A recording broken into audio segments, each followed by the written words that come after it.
Hi readers, welcome back to Reads with Rune B. Today we're going to interrupt our normally scheduled chapter of The School for Good and Evil with one from a up-and-coming young adult author who has given me permission to read the prologue and first 3 sample chapters of her brand new book, Embers. Today we're going to read the prologue. Her name is Jessica Schmidt. I'm not quite sure. I will check with her on the pronunciation and get back to you.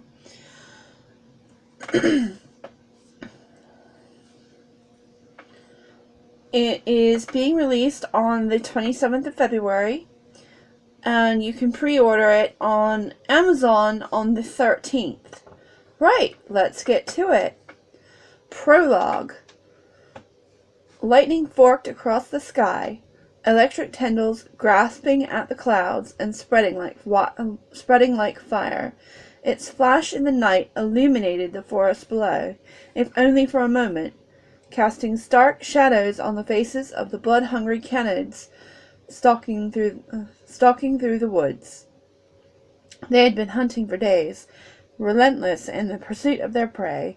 Their leader, a gray canid named Carcos, lifted his nose and sniffed the air, nostrils fanning. Canids are an anthropomorphic wolf people of the far land. Coming in all sorts of colors and breeds, these canids, however, were quite unusual.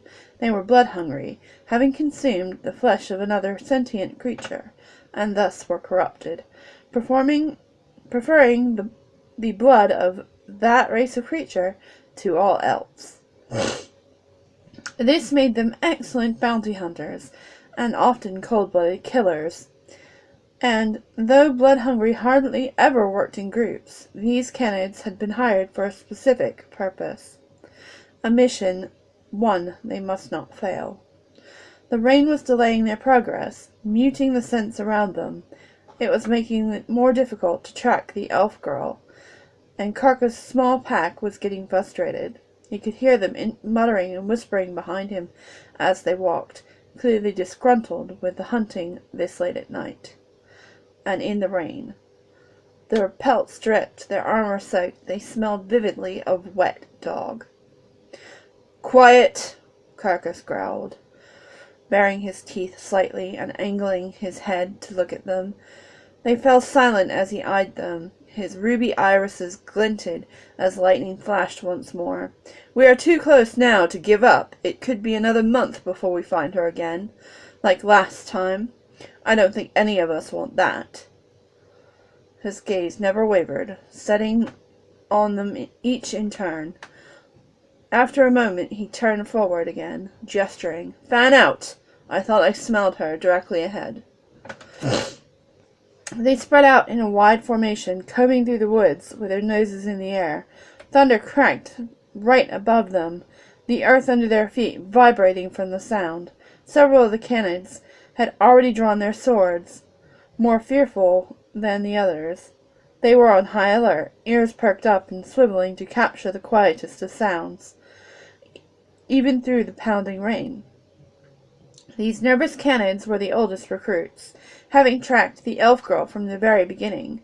They had seen what she could do, and would not be caught off guard. Their search dragged on through the night, with the girl's scent fluctuating from strong to weak within a very few minutes. They appeared to be making little progress. It seemed hopeless once again, and they began to worry they would have to start from scratch to find her. The rain was relentless, each droplet that struck them lowering morale. Suddenly a glimmer of hope. "Here!" bellowed one of the canids, far to the left. The others howled in return, blood pumping through their veins in anticipation of the hunt to come. They turned too close in to close in on their comrade's location. Sprinting through the mud, lightning flashed again, and thundered like a cannon fired soon after. Without warning, right in front of them, a few A new light flashed. Several experienced blood-hungry stopped in their tracks, whining in fear. They already knew what had happened. "You cowards!" snarled Carcass in the lead, continuing his pursuit. He came to a small clearing, though it was not natural. The trees had been blasted away by something powerful, their trunks smoking and cracked. Those closest to the center of the blast had been nearly disintegrated, and lying on the forest floor at the apex of the blast site was a cannon. Carcass stopped when he reached the scene, grim. The other cannons came out of the woods in turn, coming to a halt when they realized what had happened. After a moment, Carcass approached the body of his pack member, kneeling beside him and pulling his eyes shut with clawed fingers. One of the blood-hungry howled behind him, with all of them soon joining in to a mournful chorus. The eerie sound could be heard for miles. Even the clap of thunder could not silence them. "At least he fed one last time," lamented Carcass, noting the blood around the canine's dead muzzle. Noting the blood around the dead cannon's muzzle. His bloodthirsty instinct tempted him to lick the blood off the dead body, but he resisted, keeping his composure, regardless of how intoxicating the elf blood smelt.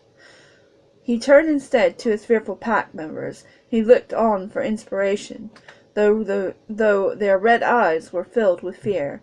"We're closer than ever before," barked Carcass. "Our fallen comrade was able to weaken our prey before taking his last breath. He has tasted her flesh." The other cannons' tails began to wag, several of them opening their mouths to pant with anticipation, drool collecting at the corner of their mouths. "Know this, once we catch her, we will be rewarded with more elves than we can possibly eat." His tone fell dark, as he looked each one of them in their scarlet eyes in turn. "But remember, should we fail, our fates will be worse than death." He turned towards her scent, which was now much stronger than before. He pointed toward the tree line with his sword. "Now go! Find her!" he howled. The others called back in response, and they took off into the woods, renewed resolve consuming